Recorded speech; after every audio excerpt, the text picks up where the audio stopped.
Ladies and gentlemen, Ellie Goulding checks in with Bennett from Most Requested Live Worldwide with Romeo. Ew, God, that tastes gross.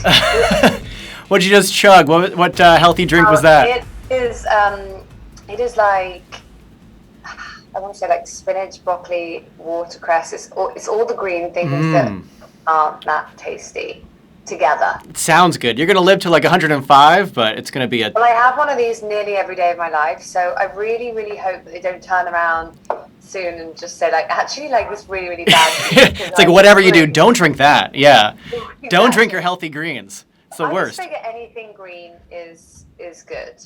So I just try and stick to all the greens. And blueberries.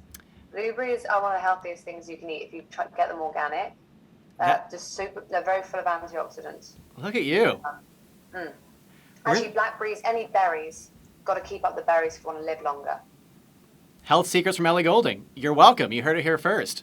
Ellie, so good to see you. Good to see you too. It's been a while. I know. Congratulations on this whole new chapter. Easy Lover is out with Big Sean. Congratulations. How does it feel? Thank you. It feels so good. This song has been around for a while, so it feels just mad that it's actually out there, because I've played this song to so many of my friends and people, and they're always like, God, you got to release this song. It's so good, so catchy. We love it. For some reason, it's just I just haven't. And somehow when it came down to like 5 songs that I was thinking about releasing, suddenly just randomly everyone was on the same page with Easy Lover, and I wanted to work with Big Sean for a long time. We've been in touch for a while since he sampled me on his album. So I was like, do you want to give it a shot? And he was like, yeah. And I didn't expect him to say yes. And I didn't expect it to be good. It isn't amazing, but it's a tough song to figure something out for. You know, just the beat and the kind of, I don't know. But he just like, when he does stuff, he doesn't just like rap on top of the track. And that's when you know that someone is mega talented, that they've actually, the thing about it is kind of like weaved in, which is very clever, and that's when you know you've got a very good rap on your hands. Exactly. It was very seamless, that collaboration. And I love Big Sean. As talented as he is he not like the nicest person in hip hop too? Like, he's just ridiculous. He is the nicest person in hip hop. Yes. For sure. We can confirm that on today's interview. The nicest guy. And so you mentioned it before, because I was going to say to you, like, obviously he sampled your song 10 years ago on High. It was Futter Plane, right? That he sampled? Yes. Oh my God. Wow, that is great knowledge. Yeah. I'm a huge fan of both of you, so it was kind of cool to see this come full circle 10 years later. So were you guys keeping in touch ever since then, or how has your friendship kind of evolved? Yeah? Yeah. I always reach out to anyone that sampled me. Like, I reached out to Drake, reached out to Big Sean, I reached out to, whoever, I can't think, Lil Baby recently. I just think it's a really unusual and funny thing, because I never expected to get sampled by anyone, and so I always feel like it's a nice thing to reach out and just be appreciative, which I am, and so and also just for it to come full circle, and the idea of like then doing something. I just love that. I love the whole like collaboration thing where things come back around. So yeah. Absolutely, yeah. So this collaboration, this project just made so much sense. So congratulations. It's so catchy too. It's so damn catchy. It's such a good project. And the video too is so special. But how does it feel just to be, re-entering the top 40 world and just being back at it again? Was there nerves? Yeah, it feels good.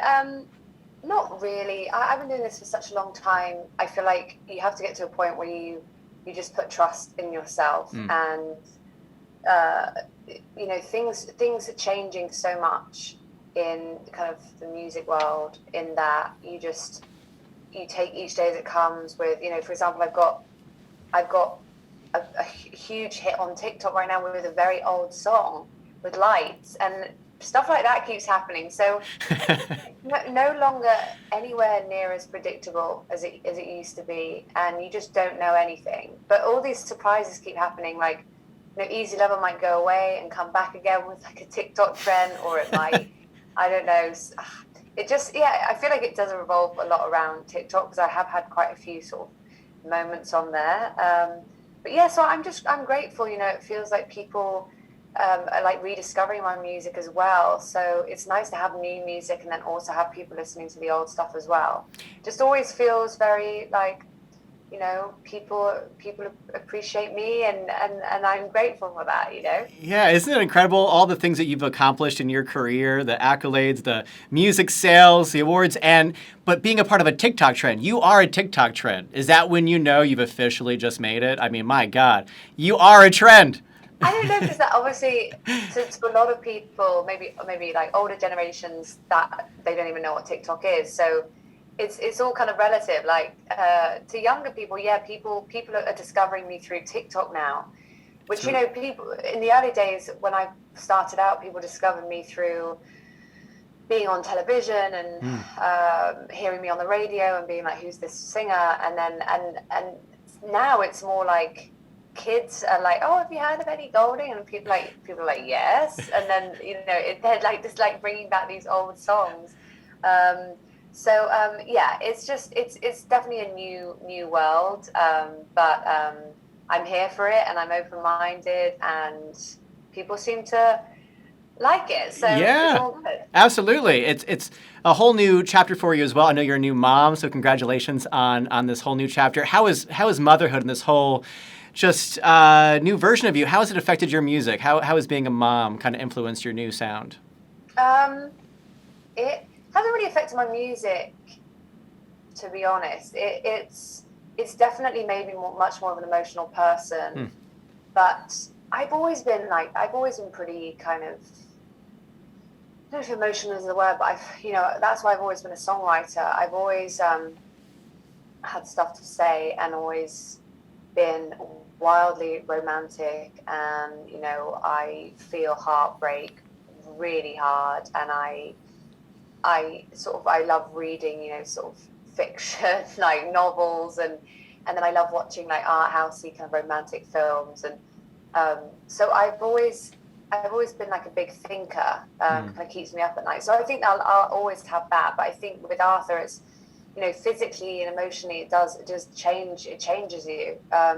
And so it's almost like you're navigating like a new kind of emotion which you've never experienced before, where suddenly your brain has just almost like expanded in its capacity to love and care for things.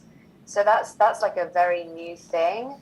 So I thought that I was pretty emotional before, but now it's just a whole other level. Isn't it unreal? Because I'm a new father as well, so like I couldn't agree more. Like it expands so much mentally, and then like I already had fear and anxiety already, like part of my DNA, and then when you become a parent, it's like multiplied by so much, because now you're. Well, my anxiety just went off. Congratulations, by the way. Thanks. My anxiety just went off the chart. Like right. it felt like it just reached new heights of like panic and fear. And if you haven't like had a panic attack or whatever, it's so hard to describe and explain, but it's just so overwhelming. And I think also just the current climate and stuff that's going on in the world, like it definitely is kind of making everything seem a lot more intense. But yeah, you get the fear, you suddenly conscious, and I think it's some kind of like survival mechanism for you and your kid, that you want to survive as much as possible for them, and then you also want them to survive, so you're kind of like trying to fight for both of you, and it's a lot, it's huge, but the joy that they bring really balances that out, and the fact that they make you laugh. And I don't know about you, but like when I get anxious, like giving Arthur like cuddles and hanging out with him, like really like appeases it and makes me feel a lot better. Yes. So I feel like some kind of connection thing that you've got with your kid that you can really eases yourself too. Yeah.